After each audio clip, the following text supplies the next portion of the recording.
is you're going to be chasing market down. Wow. Hmm. Wow, that's interesting. That's You interesting. Great insight. Thank you. Where do you think it's all going to go? Where do you think it's going to all go? I haven't heard that the market's slowing down, and except this is just the Southern California thing or the whole state right now? That's the state right now. So inventory is actually starting to creep up. That was the first signal that you know that. Really? Okay. Yeah, we like in May we only had about 1,900 homes that were listed for sale in the whole county of like San Diego. In San Diego. Yeah, and I started noticing just because a few listings that I got, and I was expecting to get 4 or 5 offers, and I was surprised when I wasn't getting any offers. And then we've actually done 2 price reductions right now on properties, and I've got this is on 2 different listings, so I already can see the changes have happened with this buyer fatigue that they're talking about, where it's just they just stopped buying for some reason. And we know what it's different if you got the great property. What's the reason? Who's an economy major in this room? It's called diminishing returns. Who can explain that to us? What happens if prices keep going up and up and up and up while supply goes down? What eventually happens? What's diminishing returns?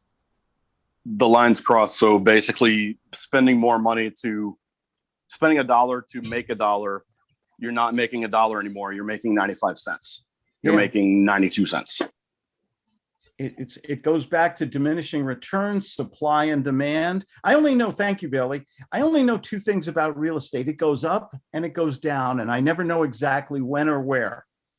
And it depends on the localized market too. It depends on the politics, the financing, the weather, many different factors in there. Should we learn how to make money in both in going up or going down? Yeah. We have to learn how to make real estate is like, does anyone stop eating when the economy when we go into a depression or inflation or anything? No, we may not go eat filet mignon anymore, but we still got to eat, right? Same with housing. Does anyone want to live on the street even though housing gets too expensive? No. They get an apartment, they get a smaller place, they sell their home and move in with mom and dad in the attic with the chihuahuas, right, Alex? Yeah, that's right. Right. We haven't seen your dogs today. I'm sorry. It's okay. I'll get them. It's okay. On there. So you have to adjust to the market. But bottom line, people always need a place to live. And if we can learn how to use different creative real estate strategies, lease purchasing, subject to, owner financing, accumulate cash through investors or our own assets. I've never lost money on a piece of real estate on a long-term basis. I've always made money. If I can just hang on there. Ben, is that a thumbs up or? Thumbs up, sir. Okay. Long-term residential. Okay. Yeah, long-term basis. Do you have a story to tell? Have you ever made money on a long-term basis on a property? You bet. Yeah. Yeah. You can just Most money.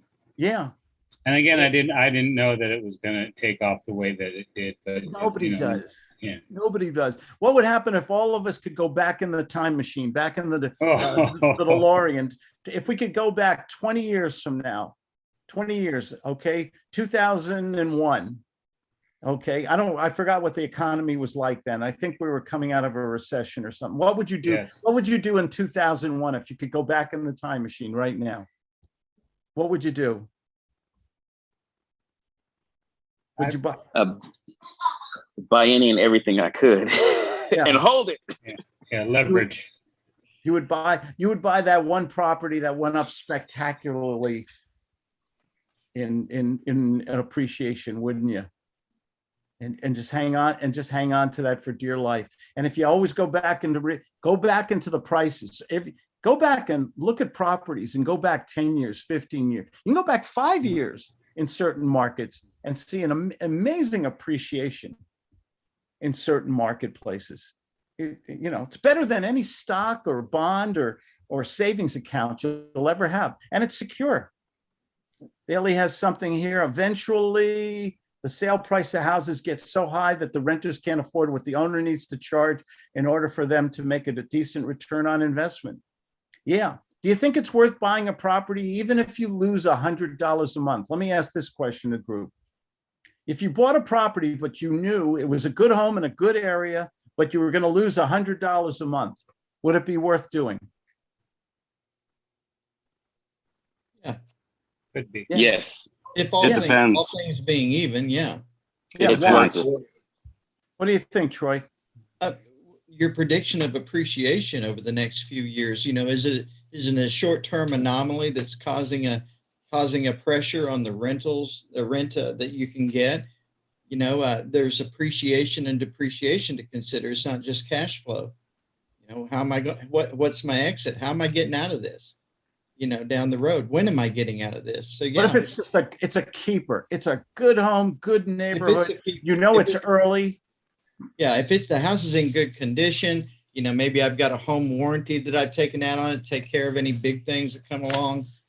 Yeah, I'd spend $100 to keep it to see what comes out at the other end and cash out of it for a large return. Yeah, I'd do it. I invested heavily in a suburb of San Diego called Chula Vista.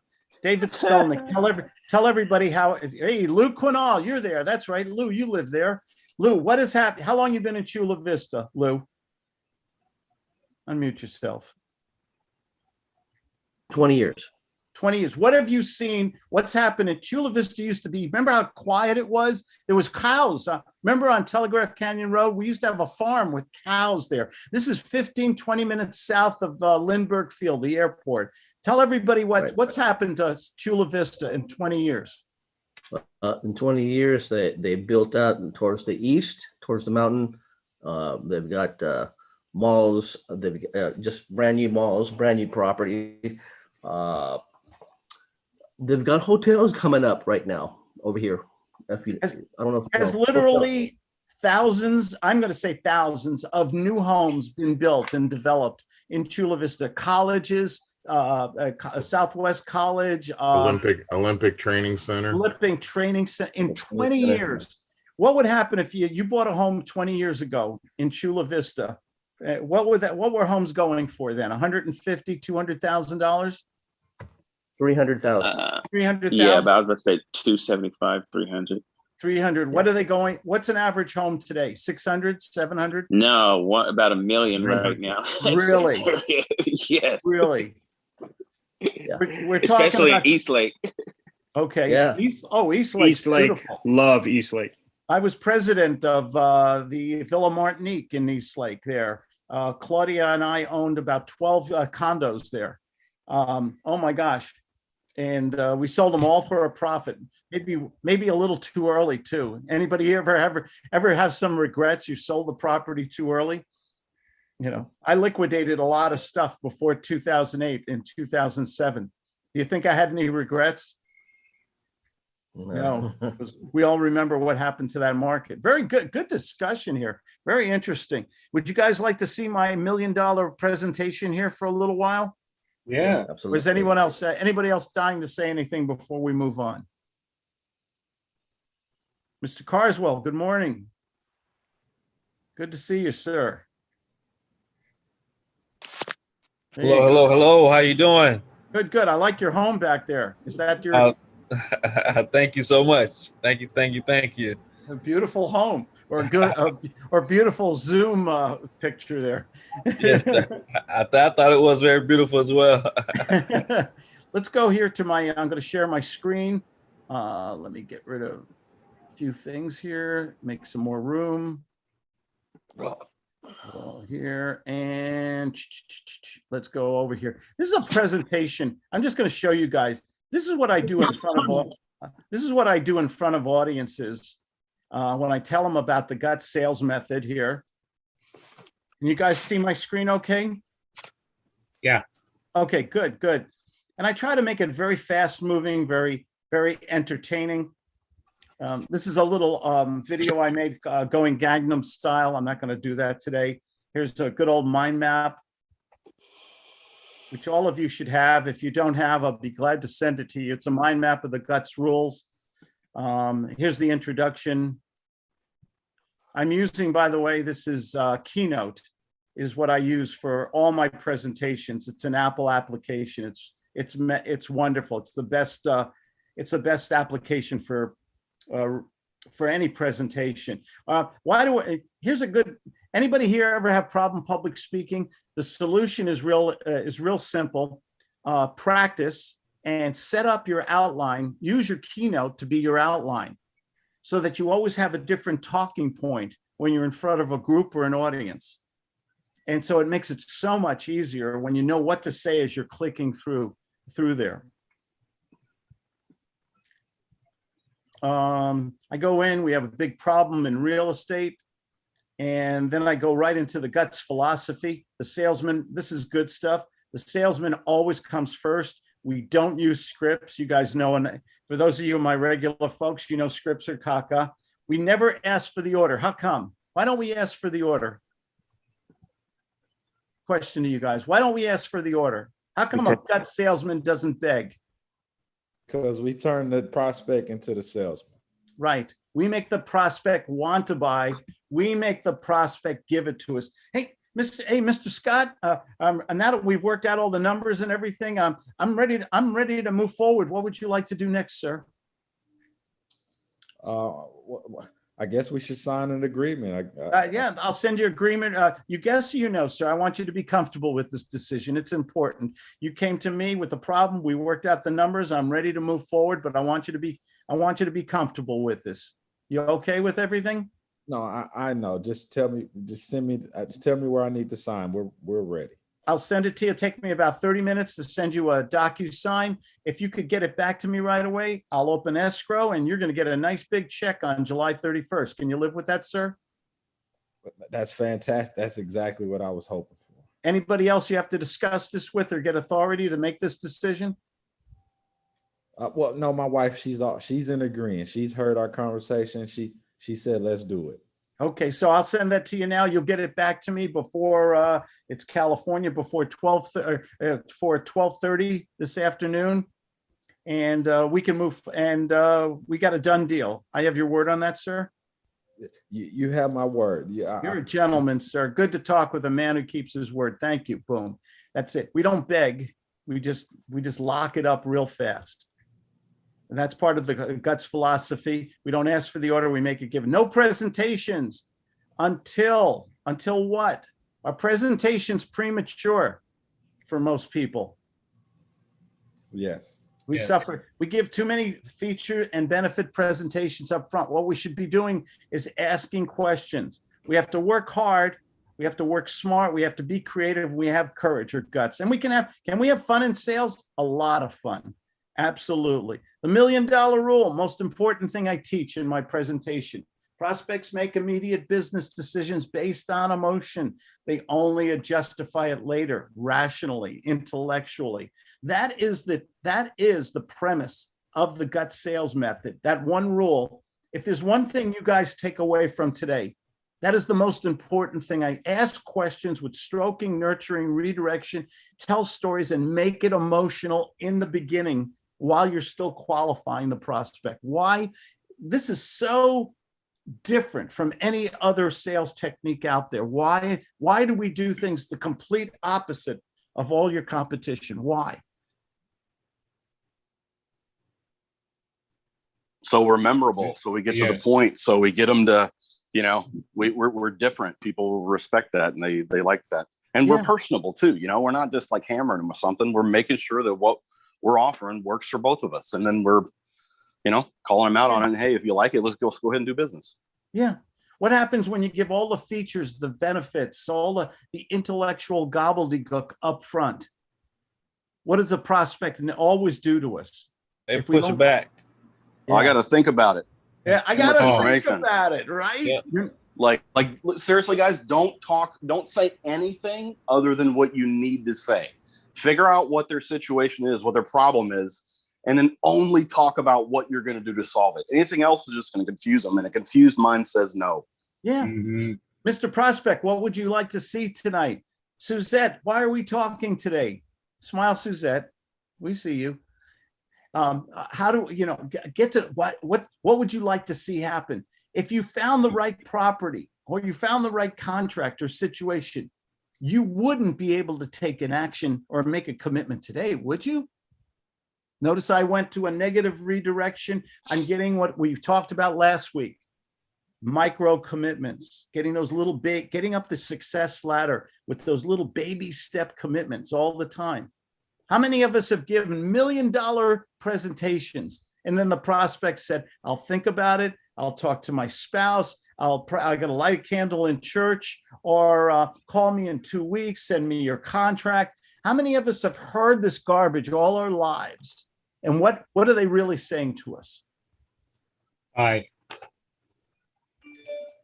I'm sorry, Ben? Goodbye. They're saying goodbye.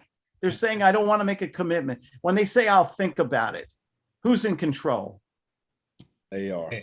They are. You're not allowed to think about it, sir. We're here to do business. If you want to say no, just say no. But the problem. Go ahead. Sorry, I didn't mean to interrupt. It's a knee-jerk reaction. Don't take it personally. It's their default system. It's defense, yeah. And the prospect system works so well. That's why they all use it. And today's modern salespeople, unfortunately, have not adjusted to that system, that default system by the prospects. That's why the prospect's always in control. But I think I wrote somewhere in your folder, I wrote something called the Salesman Bill of Rights. Do we have the right, if we're going to call ourselves professional, do we have the right to qualify, to ask questions in a friendly adult to adult conversation so that we know in the first 3 minutes or 15 minutes or whatever, that we have a true prospect there, or are we just free consulting? Do we have that right? Yes. You better believe it. You better believe it. Let me go through some of these real fast here. You guys can still see my screen. Oh, here's my emotion. Have you got emotions are the key to success in sales? Okay. I saw this guy once in by a Costco. He had 3 or 4 kids next to him, and he said, "I'm unemployed and my children are hungry." And hope they were healthy, but they were hungry. I was amazed that Child Protective Services didn't come up. Guess what all the cars were doing, driving up by this guy? He's standing there on the street. I'm unemployed. I've lost my job. My children are hungry, and had these really cute little kids next to him. Guess what cars did? I did it. I end up giving money. I gave him money because you know what? It was the guy was either a genius or he really needed the money. And I said, "We give him a." And I told my wife, "Pull over. Let's give him a buck." My favorite video of all time. Okay, anybody? You guys have all seen this video, right? It's on YouTube. I think it's had I think it's up to 2 billion views. It's amazing, this video. Change your words and you change your life. You've got in sales, we're in the word business in sales. You've got to change your words. If you use the right words the right way, I say this all the time, with the right enunciation, and you get somebody emotionally involved, what do you think will happen? You got a good chance of closing. How many of you guys have seen that video? Change your words, it's fantastic. I show this to audiences. Ooh. Sorry. Oh, Belly's playing it. Thank you. I'll post it in the chat. Oh, okay. Sorry. Yeah. Oh, thank you so much. But yeah, post the link in the chat. This was made by a British marketing firm. And I have shown this to audiences and people at the very end. I always show it. It makes people cry sometimes. It's so emotional. Is that a good thing to do to your audience? Make them cry? Yes. Do you think you have their attention? Definitely. And oh yeah, if you make people laugh and you make them cry, that perfect balance back and forth, and you make it meaningful and you make it interesting, compelling, even humorous, you have their attention. Are we in a world where it's hard as hell to get people's attention? Yes. It's real hard. It's real hard. And sometimes that's why I got a 3-minute timer. I'm watching that sand go down. Sometimes, Bailey did us a favor, everybody. Thank you, Bailey. Inside your chat box is the link. If you have not seen Change Your Words video on YouTube, you've got to see it and watch it a couple times. It's one of those amazing videos. Let's go back to my screen here. I always talk about my buddy Bernie Madoff. Why would I talk about this guy? I'm sorry. Okay, I thought so. Why am I always talking about this guy? He just passed away. Master influencer. Yeah. I'm amazed. There's a show on, I think it's Hulu. Somebody help me out. It's on Hulu or HBO, and it has oh God, they have all these different con artists in 1 hour segments. American Greed. American Greed is one show. This is another one. It's on Hulu. It's I watched one on Sunday. It was the company that rented office space, WeWork or something like that. Is that the name of it? The guy's name was Adam Newman, and he got one investor to give him $4 billion with a B dollars, $4 billion. Now that's a salesman. Okay, how did these guys do it? Do you ever think God, about I it? wish I could have been a fly on the wall on that conversation. I'm amazed, and you can see persuasion. I know everybody in this room would use it for good. Okay, there's nothing wrong with using persuasion to get somebody who they don't know you that well, to get them to like and trust you and buy your good products and services and do real estate. But there are people out there who are misguided people who sometimes end up in jail, like Mr. Madoff. They know how to use persuasion techniques against very well-educated, very wealthy people, sometimes not wealthy people, but people who can't afford to lose money. Isn't it amazing? Does that fascinate you guys as much as it does me? How they have this ability with words. Bernie Madoff got the richest, most successful people in the world to give him billions of dollars over 20 years. And nobody questioned him except for one man. I always forget his name, Markov. Help me. It was one guy who went to the Securities Exchange Commission. He went to the Treasury. He went to the and nobody would listen to him. And he said, this guy doesn't make any sense with these returns he's getting. But no one would pay attention to him till the very end. Was there ever an interview by him of what he actually said to people I mean, his pitch or how he convinced them to do this? I think there was there's been several books written, very good books. There's several movies with Pacino or the other guy from Godfather. Help me out. De Niro. Yeah. Oh, there's good movies on it. He hit the one. What's the one emotion that kind of makes people shut off their brain? Imagine. Oh. Greed. What happens when you go to pay? Oh, you're going to get rich. All my investors make tons of money. Oh, you're going to get 30% returns and stuff like that. What happens to people's brains when they shut off and they just get that emotion called greed? What happens? They hear cash registers ringing. Yeah. Tunnel vision. You get tunnel. Do we see that and hear that all the time? So here's just the good old rule, guys, common sense. When something sounds too good to be true, It is. It is. Thank you. Thank you. I love talking about persuaders in society. Absolutely. Then I basically go into my 3 steps here, the agenda. You guys know this. Draw a roadmap, ask questions with redirection. Get permission. Is it okay? Yes or no, or please fire me. And we want to have that adult to adult conversation. And this is a great mind map, by the way. We qualify. Do we have to, we have to know what their needs or greeds or motivation are, their problem. What we have to make it emotional while we're asking questions. We have to give them a score or a rating. Are they an 8, 9, or 10, or a 1, 2, or 3? Why is we call that giving them a score. Why is it important in the beginning to know the level of motivation, the temperature of your prospect? Why is that important? Time is money. Thank you. Yeah. We have to tailor what we say to where they're at. Yeah. If we have a prospect who has very low motivation who is not participating in the conversation. Yes, no, uh-huh. We qualify them and they have no money or they don't have the authority to make a decision. How much time of our valuable time should we waste with them? 3 minutes. Very little, 3 minutes. Mr. Prospect, doesn't sound like we're going to do business today. Listen, it's a pleasure to meet you with you. Is there anything else we can do before I leave? Because it doesn't sound like we're going to do business today. Why do I feel that way, sir? Can I send you a gift? Can I send you my contact information? If you want to get back to me in the next 24 hours, I'd love to do business with you. Otherwise, have a nice day. Goodbye. Boom. You get to fire the prospect. This is the only system in the world, I think, that talks about firing the prospect politely.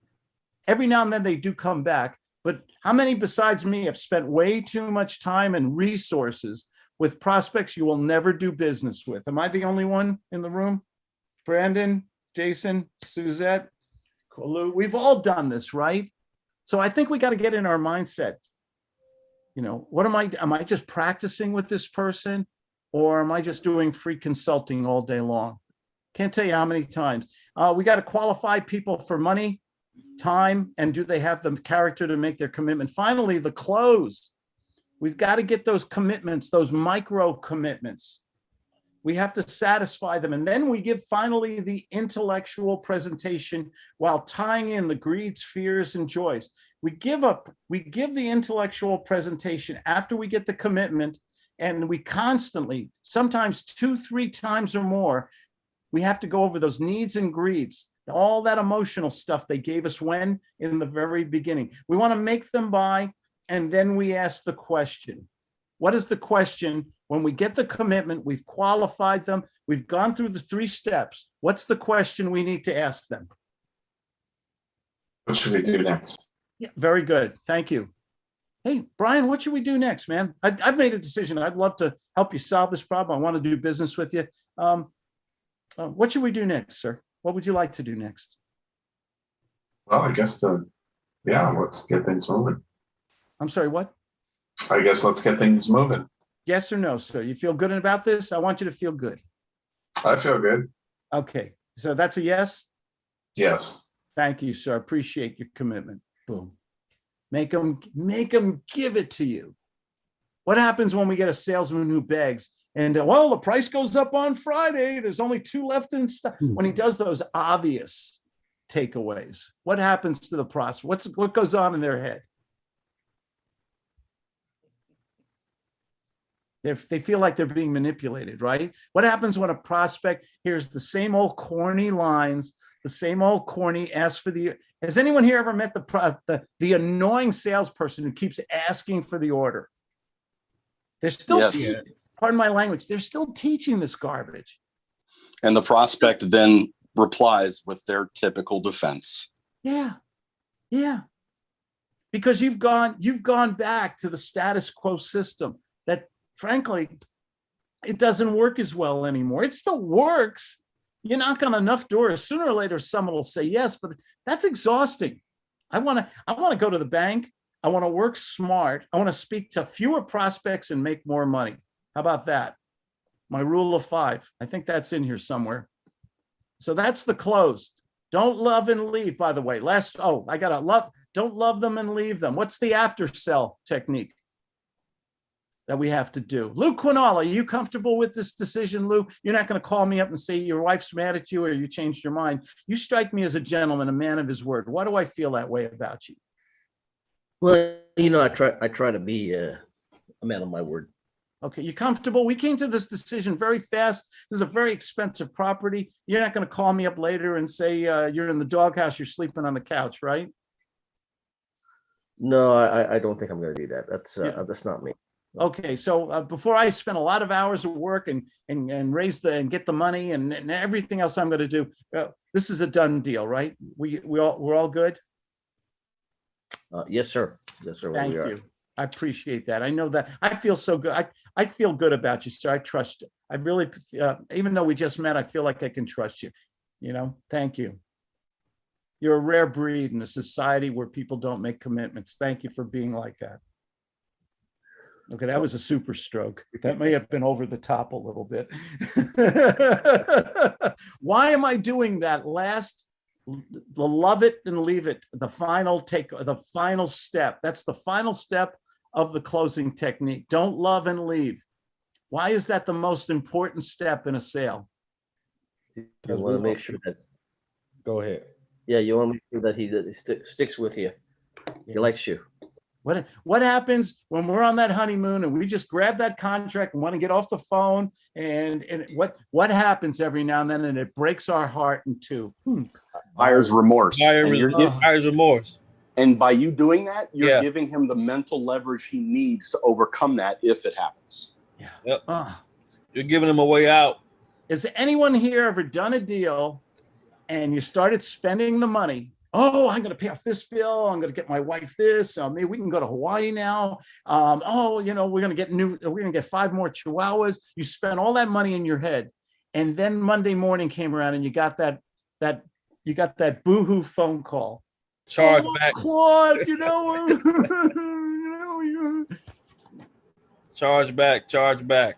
Oh, or they ripped well, we can't do it right now, but you're a great guy. And, my goldfish died and we can't do business right now. And, and has anyone here had their heart broken like that besides me? Is that the worst feeling one of the 10 worst feelings in the world? When you got the deal, you got the money spent, and then you get that phone call. I'm sorry, I'm not trying to be an anti-motivational speaker here. A demotivational speaker. Let's do a few more of these because we're just about out of time here. My favorite rule I talk about, 5, the rule of 5. You got to speak to 5 new prospects a day. Leave 5 voicemails, gut style voicemails. Send 5 texts. It's okay. Make 5 offers every day to those 5 people you talk to, and do 5. There's something missing here. 5 follow-ups. Okay. If you're speaking to 5 people a day and you're working in 1 month, could that be somewhere between 75 to 100 people, right? And a lot of them are not ready to do business, but you have some information. Should you follow up on those people depending on their score? Absolutely. Yes. Those are your follow-ups. Follow-ups have a higher percentage of closing because you have more information. And after a couple months, you have a lot of follow-ups, don't you? Okay, so you're making your new calls, you're leaving your gut style voice messages, and you're doing your follow-ups. Absolutely. Let's do 1 or 2 more real quick. Is it okay to have fun in sales, to be relaxed, not be stressed out, to laugh, to have fun, and go to the bank at the same time? Absolutely. You can have a lot of 100%. fun. What are the 3 most important words in sales? I don't know. I don't know. Why would you, salespeople are supposed to have all the answers though. Why would you say to another person you're trying to impress, you want to be all professional and everything? Why would you say, I don't know? We have to take pressure off of us and put it back on the prospect. Yeah. Let's do quick role play, Chris. Ask me a question. Claude, how quickly can we get this deal done? Ooh, I how much don't money is it? I don't know. Wow. I don't. I mean, is there a time for? You must have asked that for a reason, sir. Can you help me out here? Well, yeah, I need to get down to Florida like within the next 2 weeks. I've already made a commitment. I got everything done, and that's kind of what my decision is based. Wow, that's so fit. So you want to close like in a perfect world? You don't want to close this week, do you? No, that's exactly what I. Wow, we never close that fast. Oh my gosh, my boss is going to. Suppose for a minute I could call in some favors. I could call the attorney. I could open escrow. You couldn't fund this deal by Wednesday or Thursday, could you? If I was able to pull some strings, this never happens. We never do this, but you're a good guy. I'd like to help you before you move away for Florida. If I could pull some strings, could you fund this deal by Wednesday or Thursday? Man, I'm ready to. I can do it tomorrow. But I'm sorry, what? Yes, I can do it. You got a deal. You got a deal, sir. I'm going to fight like hell for you and make this happen. Boom. See, when you say, give Chris a round of applause there. He did a great job there. What would the amateur person say when the prospect says, yeah, can we close sooner? What would the amateurs say? Yeah, sure. Let's. Oh yeah. Oh yeah. Whoopsie. Oh yeah. Yeah, honey, we're going out to dinner tonight. You know, it's a steak night.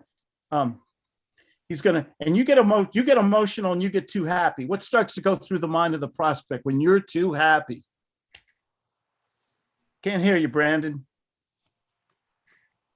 They get resistant. They pull back. They start to pull back, Mhm. and they're like, "Hold on, this hold on, wait, this is too easy." This guy's making way too much money. Yeah. What have I just said that I just screwed myself? That's what Correct. they're wondering. What did I just say? So if Because you I feel like I just got hosed. Yeah, yeah. So if I struggle a little and I say, well, I don't know. Ooh, well, my boss is going to be, so we never do this. What's going through their mind? Is that a little form of scarcity, by the way? Yes. What's going through their mind when I'm reluctant, when I say, I don't know? So powerful. Do they think they're getting one over on you when you struggle a little? Yeah, they feel like they've won. Yeah, they feel, oh, say that again. That was brilliant, Troy. They feel like they've won. Yeah. They feel like they've won. And who's really in control though, Troy? The sales. Yes. They don't see what you're doing while you're doing it. This is true persuasion. If we see, most salespeople get so emotionally involved. See, emotions can work against you too, can't they? As the salesperson, we want the prospect to be emotional because the $1 million rule, people make emotional decisions quickly. But if we get emotionally, we say, oh yeah, we can do it. Yeah, bingo, baby. The opposite occurs, right? You might lose, the prospect might say, whoa, maybe I went a little too fast here. Maybe I could have got a better deal. Maybe I should have negotiated more. Struggle a little. I don't know, can be some of your most important words here. Let me show you a couple real quick slides. We're going to call it. So these are the 3 most words: asking questions. Rule of 5. It's okay to have fun. Popeye was right. You can be yourself in sales. You don't have to be anybody else. Yeah, I am what I am. That's all what I am. Get comfortable in sales. Be emotionally and intellectually secure. You're in business to make money when? Hey, Thank you. What do you sell? You sell solutions. You sell the removal of problems, anxiety, and pain. You sell anticipation of reward, profit, maybe even greed. Never act like a traditional salesperson. Act more like a doctor or lawyer. Ask questions. Be diagnostic. Take on the role of a professional. Create that air of authority, not to bully, but to gain respect and to get their attention. No scripts. You guys know that. We stroke, we nurture empathy. No presentations. They're premature. You don't give a presentation until you have a commitment. Never beg for the order. We talked about that. Always. There's some gurus who say never leave a message. Leave a gut style message on the cell phone. What's a gut style message? Someone who's going to volunteer here. I'm going to be the beep. I'll give you the beep. Who's going to do it? Come on, raise that hand. I see you guys. Come on. Who didn't talk? Tracy. Tracy, where are you, Tracy? I can't see you. Wave your, jump up and down or something. Tracy, I can't see you. Where are you, buddy? Right here. Oh, there you are. Okay, you're all the way in the, I'm sorry, in the screen. Claude's not in. You know what to do. Boop. Hey, Claude, how you doing? Oh, I'm super glad that I found your number. They decided that they wanted to drop. You're not still interested in it. If it's probably going to go really fast. Hopefully I can get a hold of you before 4 o'clock. Call me back as soon as possible. 619-203-4817. Tracy Phillips. Boom. What did he create? Very good. What did he create in that? Did that recording sound a little different? Like instead of, hi, just reaching out. I heard, what did he do? What emotion is he creating in that video? In that recording, excuse me. You have to unmute yourself. He created urgency. Urgency. Man, you're going to lose this deal. This is a great deal here. Oh, I'm sorry it took me so long to get back to you. I need to hear from you in the next 45 minutes. Just call me as soon as you get this. Here's my number. Here, call me, man. I got the deal of, you got to be a little bit of a thespian when you're leaving these gut style voicemails, don't you? If you leave the same words, where I would say we're in the words business, if you leave the same old tired scripted words that everybody else is doing, and you're wondering why nobody calls you back, it's because they've heard it all before. When you put a little energy into it and a little bit of urgency or scarcity into it, do you think you have a possibility of a return phone call? Yes. Absolutely. Absolutely. Hey, it's 106 here in Pinehurst, North Carolina. Good. Did we have a good session? Did we learn something today? Did we have some fun? Give me a thumbs up or round of applause, or somebody mail me some grits. Okay. Sounds good. Everybody have a wonderful week. Be safe. Enjoy your summer. Have fun out there. And nobody deserves success more than you good people. Thanks for joining us today. Okay. Thank you. Let's find a little good music. We need some good music to go out with today. Let's see. Oh, John Mellencamp. I need a lover that won't drive me crazy.